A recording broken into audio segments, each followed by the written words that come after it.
Olá, olá, meus caros, tudo bem? Pessoal, nesse bloco falaremos de falência. A falência nos acompanhará nos próximos 3 blocos inteiros e um pouco ainda no outro bloco, para vocês terem noção da importância desse tema e da incidência dele em concursos.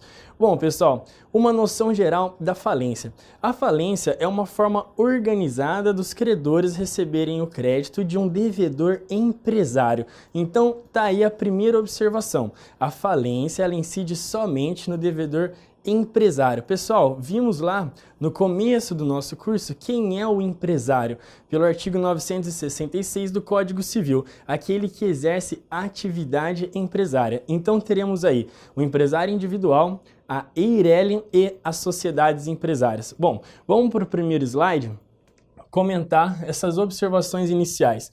Temos aqui devedor empresário, já sabemos quais são as 3 espécies de empresário individual, de EIRELI e sociedade empresária. Vimos que é um concurso de credores, que os credores aqui concorrem para recebimento do seu crédito. Pessoal, aqui vale algumas observações sobre a insolvência jurídica.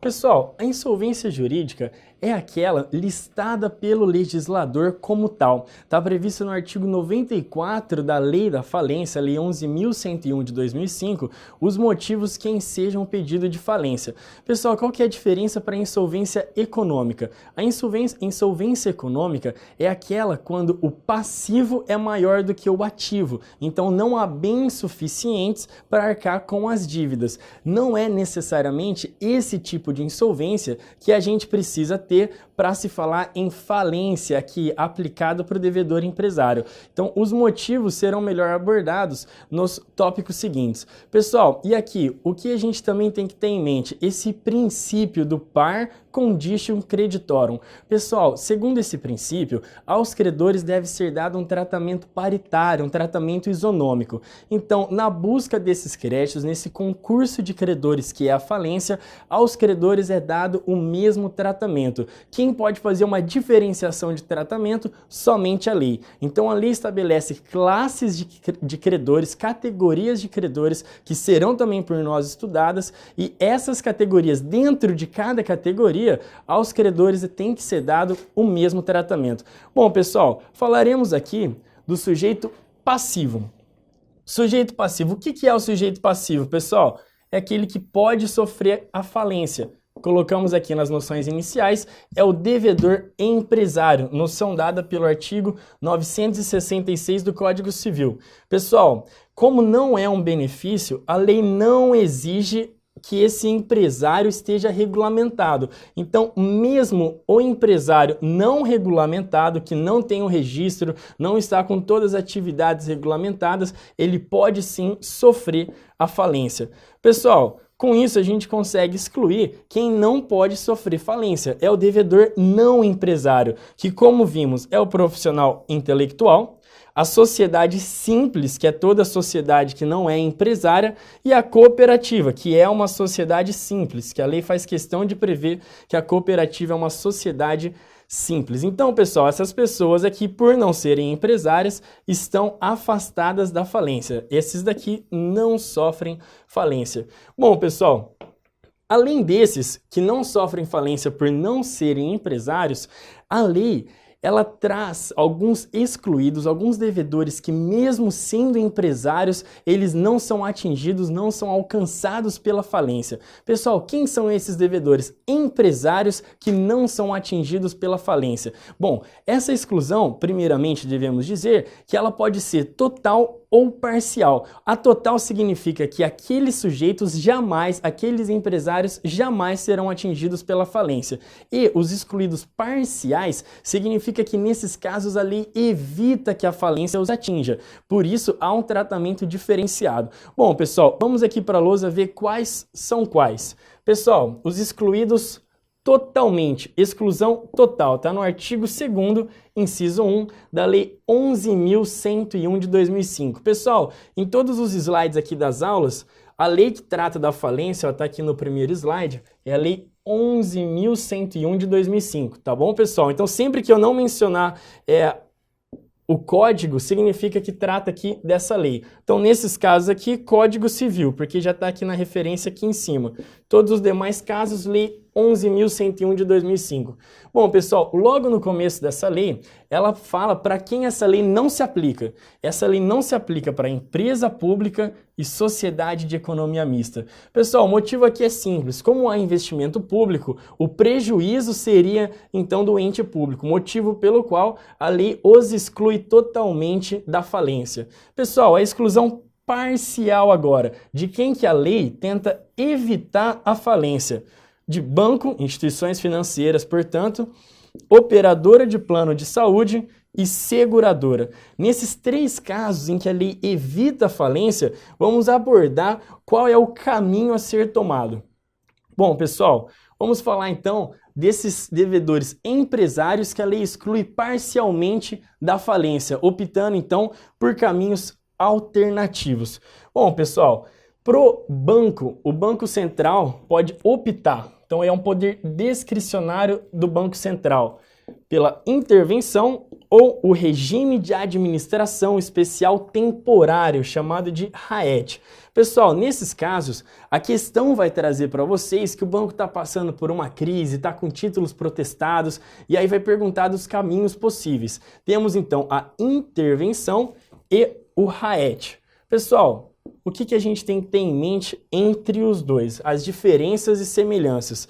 Ó, para vocês terem assim uma visão panorâmica legal. Na intervenção, ocorre uma medida muito mais drástica do que o RAET. Na intervenção, todos os administradores são afastados, as agências dos bancos são todas fechadas, não é possível nenhuma movimentação e a duração dessa intervenção é de 6 meses, prorrogável esse período por mais até 6 meses. Então vejam, vai ser nomeado pelo Banco Central um interventor com plenos poderes de gestão para gerir o banco durante esse período. Pessoal, venham aqui para a lousa.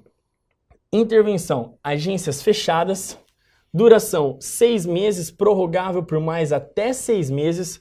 O interventor é nomeado pelo Banco Central com poderes de gestão. Pessoal, o que o interventor vai fazer aqui? Ele vai analisar os números desse banco, vai ver um balanço geral para analisar qual o melhor caminho a ser tomado, a reabertura, a liquidação extrajudicial e a falência. Pessoal, apesar da lei prever a possibilidade de reabertura, ela nunca ocorre. Por quê? Imaginem só a insegurança que paira sobre todos os investidores depois de uma intervenção. As agências estavam fechadas, movimentações financeiras bloqueadas e durante aquele período, toda pessoa que tinha dinheiro naquele banco não podia movimentar.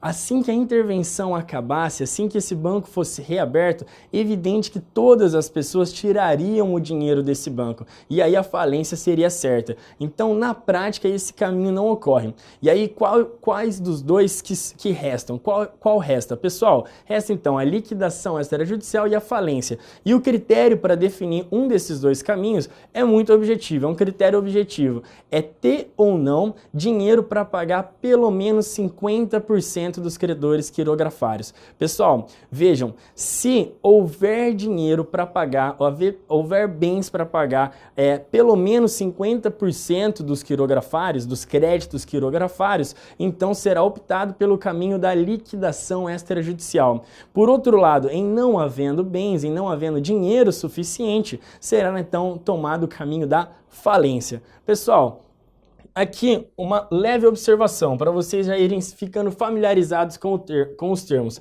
Créditos quirografários, que será objeto de estudo nosso mais adiante, são aqueles que não gozam de nenhum privilégio, nenhuma preferência. São os créditos comuns. Pessoal, tem que ter então ativo, dinheiro ou bens para cobrir metade do valor dos créditos quirografários. Pessoal, isso não significa que de todos os credores quirografários, metade vai receber tudo e metade não vai receber nada. Não é isso. De todos os credores quirografários, todo mundo tem que receber pelo menos 50% do seu crédito.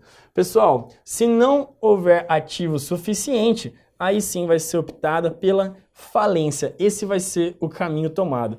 Pessoal, essa é a intervenção. Vamos falar agora do RAET, Regime de Administração Especial Temporário. Falamos que as agências continuam funcionando, que a duração é determinada pelo Banco Central, normalmente 180 dias.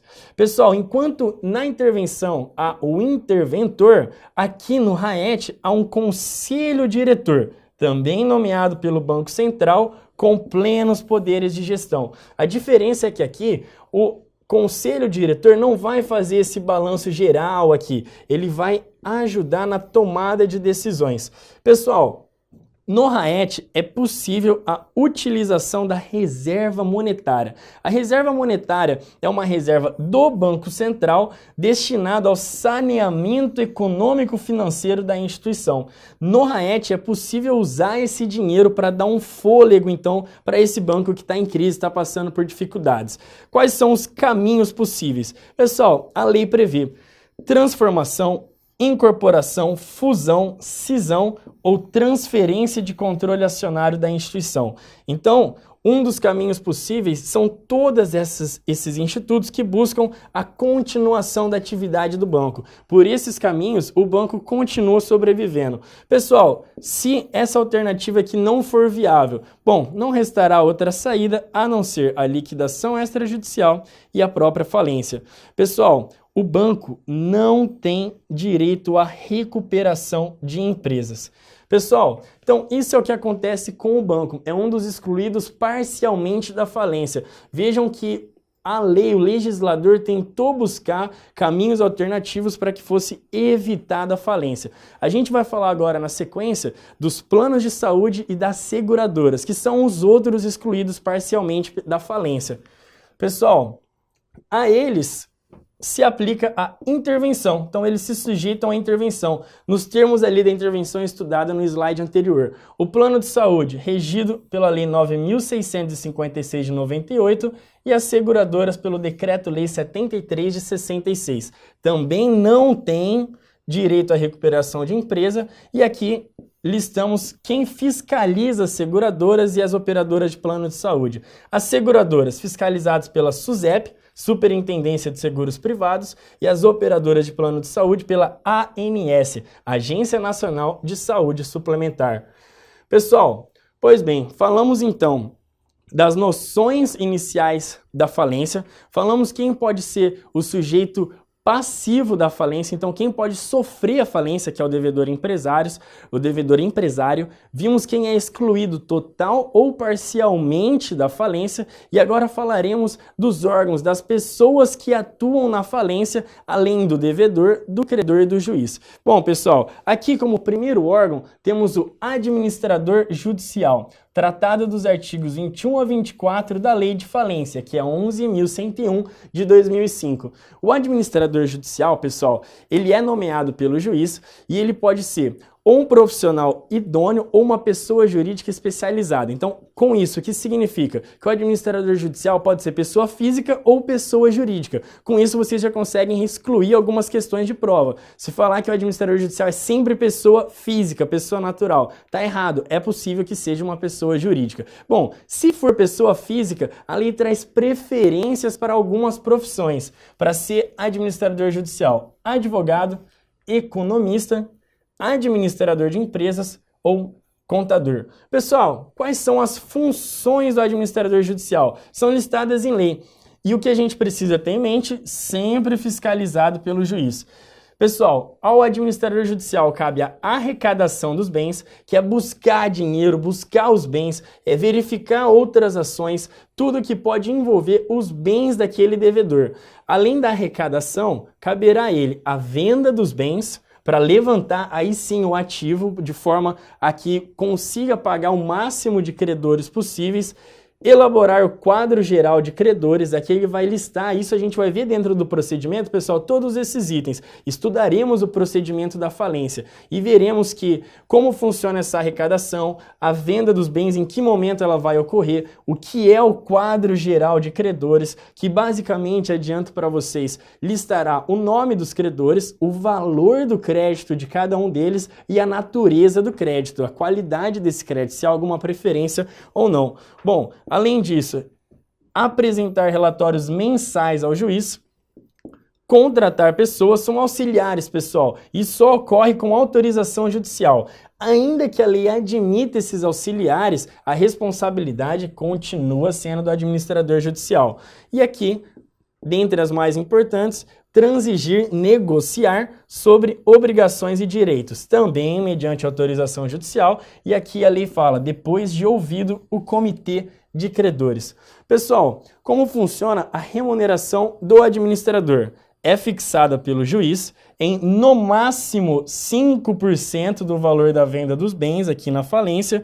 E olha só que essa observação é interessante. No caso de microempresa e empresa de pequeno porte, pessoal, o limite é de 2%. E aqui o critério deixa de ser o crédito em si, passa a ser quem é a pessoa do devedor. Se o devedor for microempresa ou empresa de pequeno porte, então a remuneração será no máximo de 2%. Pessoal, qual que é a natureza do crédito da remuneração do administrador? É um crédito extraconcursal, conforme artigo 84, inciso 1º. Bom, pessoal, essa natureza do crédito, a gente vai analisar todas as categorias de crédito, então não precisam se preocupar exatamente com isso agora, mas já adianto para vocês que o crédito extraconcursal são aqueles créditos, aquelas dívidas já da massa falida, então depois da falência, as dívidas que surgirem serão consideradas extraconcursais, e aquelas dívidas que já haviam do falido, da pessoa que faliu, essas dívidas são as dívidas concursais, e as extraconcursais são recebidas antes das concursais. Por isso aqui que a remuneração do administrador judicial é considerado um crédito extraconcursal. Pessoal, visto então o administrador judicial, falaremos do comitê de credores. Pessoal, simples. O comitê de credores não é de existência obrigatória, é um órgão facultativo, os próprios credores que optam se vai existir ou não um comitê de credores. A função primordialmente é fiscalizar a atividade, a atuação do administrador judicial e o processo de falência em si. Não há remuneração, diferente do administrador judicial, que ele é remunerado com aquele limite de 5% ou 2%, se for microempresa, empresa de pequeno porte, esse valor é pago pelo devedor. Pessoal, aqui no comitê de credores, se existir, eles não recebem do devedor, o pagamento deles não sai do devedor. Bom, a lei não fala quem paga eles, então, ou eles não receberão nada, ou os próprios credores podem decidir, vamos montar um comitê de credores, cada um paga um pouco, remunera lá nossos representantes, os membros, e aí eles vão atuar em favor de todos, esse comitê de credores. Mas não é um órgão obrigatório, a remuneração não sai do devedor e a função primordial do comitê de credores é fiscalizar a atuação do administrador judicial e do processo de falência como um todo. Bom, próximo. Assembleia de credores. Pessoal, aqui, em vez de alguns credores, que é o comitê, aqui se reúnem todos os credores. O voto na assembleia é proporcional ao crédito de cada um deles. Pessoal, quais são os quórums de provação? Então, que parte de do total dos créditos é necessária para a tomada de decisões. Pessoal, no quórum especial, previsto no artigo 46, é a única hipótese aqui prevista de quórum especial para a alienação antecipada de bens. Bom, veremos no procedimento, pessoal, que há um momento adequado, um momento próprio dentro do procedimento para a venda desses bens. Então, o procedimento de falência tem um rito a ser seguido e tem um momento destinado para a venda de bens. Bom, por alguns motivos, às vezes é necessário ou aconselhada que essa venda ocorra antes do momento normal. Então, isso é a venda antecipada. Por exemplo, um produto que vai perecer, um produto que vai estragar. falou, ó, se a gente esperar o momento adequado, não vai adiantar, ele vai perder todo o seu valor. Então vamos vender antecipadamente. Nesse momento, nesse caso, que é uma situação extraordinária de venda antecipada, não é o comum, é necessária a aprovação de 2/3 dos credores. Pessoal, para todas as outras decisões, o quórum é comum, basta a aprovação da maioria dos credores. Dos créditos, lembrando que o voto é proporcional ao crédito, então não é no número de credor absoluto, e sim proporcionalmente ao valor do seu crédito. Pessoal, aqui, depois do Comitê de Credores e da Assembleia de Credores, falaremos do Ministério Público. Qual que é a legitimidade da atuação do Ministério Público dentro da falência? Ó, ele pode ser o autor, ele pode então pedir a falência, ele pode impugnar o quadro geral de credores, então o quadro que for publicado com a lista dos credores pode ser impugnado pelo Ministério Público, ele pode ingressar com ação de retificação do quadro geral de credores. Aqui a diferença, pessoal, é temporal. Antes da homologação do quadro geral de credores, fala-se em impugnação do quadro geral. Depois de homologado, ele só pode ser discutido por ação própria, que é essa ação de retificação do quadro geral de credores. Além dessas três competências e legitimidades, cabe ao Ministério Público também ingressar com ação revocatória, que também será objeto de estudo nosso. Nesse momento, tenha em mente que a ação revocatória é destinada a atos fraudulentos. E aqui, por fim, recorrer da decisão que decreta a falência ou julga improcedente o pedido de falência. Pessoal, está aqui listado todos os artigos para quem quiser aprofundar. Pessoal, qual é o juízo competente para a falência? Está aqui logo no início da lei da falência, da lei 11.101 de 2005, no artigo 3º. Pessoal, vejam, aqui é pegadinha. Local do principal estabelecimento do devedor. Pessoal, vejam qual é a pegadinha. Não necessariamente é a sede. Então, não necessariamente. Se cai na prova, ó, a competência para julgar, para processar a falência é a da sede do devedor. Pessoal, tá errado. Da sede do estabelecimento do devedor. Não é. Qual que é? É o principal estabelecimento do devedor, do ponto de vista econômico, que pode não ser a sede. Pessoal, muito bem. Então, faremos agora aquela breve revisão para que vocês realmente fixem o conteúdo e tenham uma visão panorâmica da falência.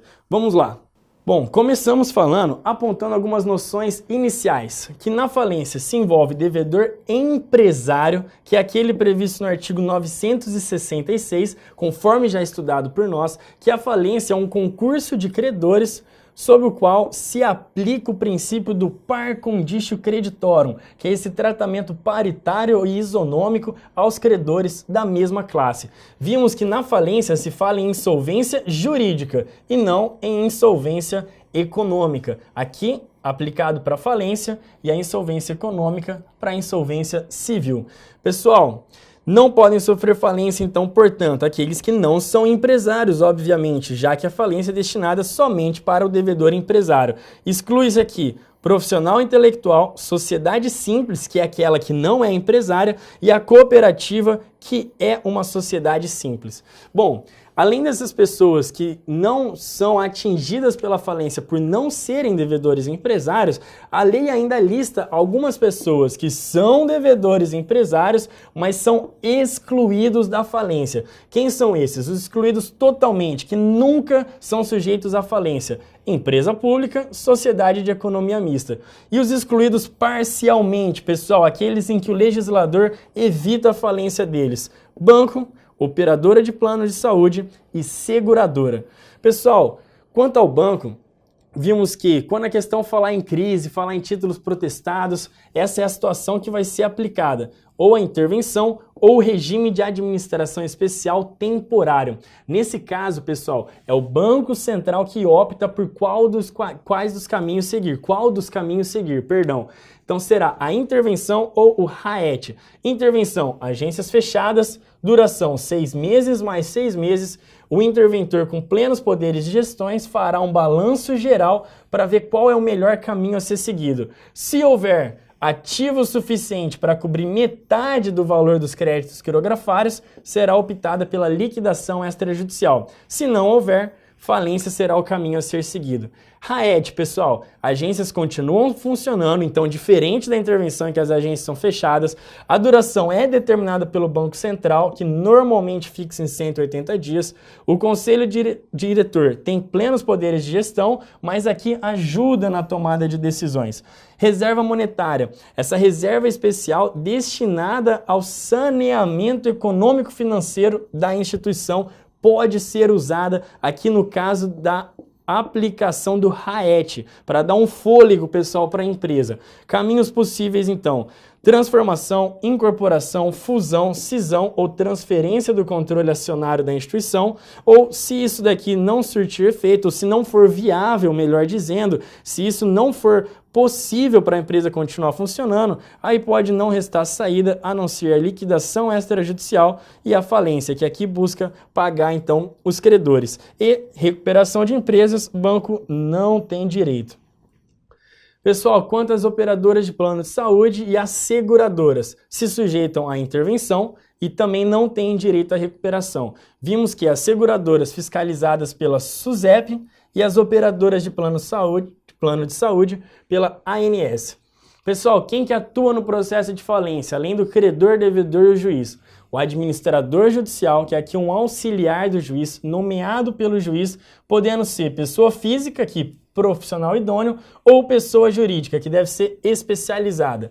Funções: arrecadação dos bens, venda dos bens, elaborar o quadro geral de credores, apresentar um relatório mensal, contratar pessoas mediante autorização judicial e transigir, que significa negociar sobre obrigações e direitos, também mediante autorização judicial, depois de ouvido o comitê de credores. Remuneração é fixada pelo juiz. Os critérios aqui, pessoal, é a complexidade, os valores envolvidos, no máximo 5% do valor da venda dos bens, ou no caso de ME e EPP, no máximo de 2%, microempresa e empresa de pequeno porte. Natureza dessa remuneração, pessoal: crédito extraconcursal.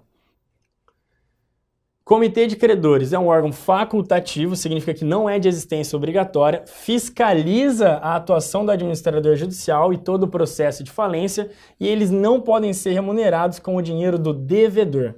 Pessoal, Assembleia de Credores. Aqui sim reúne todos os credores, o voto proporcional ao crédito de cada um, quórum especial para essa hipótese específica de alienação antecipada, exige-se aqui 2/3, e o quórum comum, mais da metade dos créditos, para todas as demais decisões.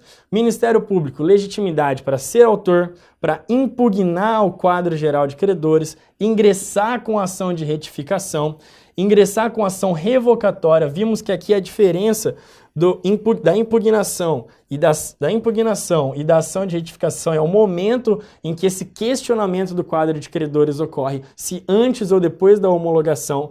Aqui, ingressar com ação revocatória quando se fala em atos fraudulentos, recorrer da decisão que decreta a falência ou que julga improcedente o pedido de falência. E, por fim, o juízo competente, que temos que ficar atentos, que não necessariamente é a sede, pode ser, mas não necessariamente será. E qual é, então, o juízo competente? Local do principal estabelecimento do devedor. Pessoal, esse foi o nosso primeiro bloco de falência. Continuaremos estudando esse tema no bloco seguinte. Até lá!